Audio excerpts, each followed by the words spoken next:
So why did the Congress give Benjamin Netanyahu 56 standing ovations in a 58-minute speech? Is it because their campaigns are funded by APAC? It's such a tough question. I had the smartest conversation, deepest conversation I ever had about this was with Jeff Sachs, who I know is your friend and mine.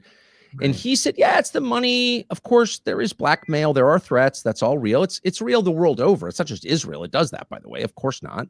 Lots of different countries do that. Lots of different lobbies do that. But there's something deeper. There's like almost a spell. I mean, Huckabee, for example. You really think Huckabee is being threatened? Huckabee's being paid? No, Mike is more the Israeli ambassador to the U.S. than he is the U.S. ambassador to Israel. Of course.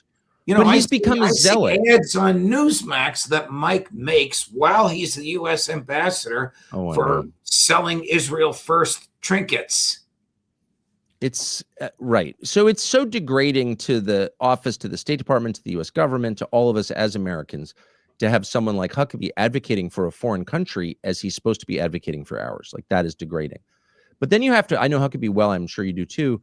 Yes. Nice man. Like, what is this? And I look at him and I see a man under a spell. I mean this, and I'll be mocked for it, but I mean it.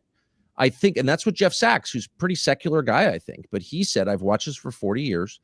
There's no practical, conventional explanation for some of this behavior. I mean, I look at Ted Cruz and I'm like, I think I know what's going on. Lindsey Graham, I think I know what's going on.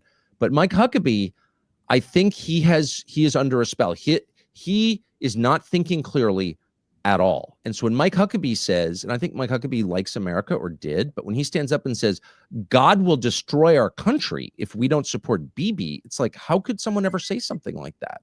And I don't know the answer, but I think it's more metaphysical than political. Well, you talk about embracing felons. He embraced Jonathan Pollard, who is the greatest stealer of American secrets in the history of the United States of America. And he stole them and gave them to Israel. And when he got out of jail, he had certain confinements imposed upon him. Trump commuted those confinements. Sheldon Adelson flew him to Israel. Benjamin Netanyahu greeted him. Now Mike greets him in the American embassy. A guy who probably cost American lives by exposing the names of American agents. And what happened? What did Israel do with those secrets? And it wasn't just this. Not like Julian Assange, Ed Snowden stuff. These were actually national secrets. It did two things. Gave them to the Soviet Union. Correct.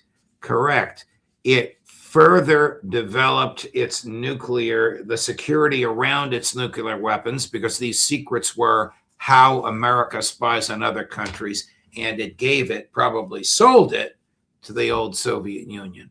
That's one of the reasons the government was so animated in its prosecution. I like the little guy. I usually side for the defendant in these criminal cases. Not in this case. The evidence of his guilt was overwhelming. The harm was manifest. And then the United States ambassador treats him royally.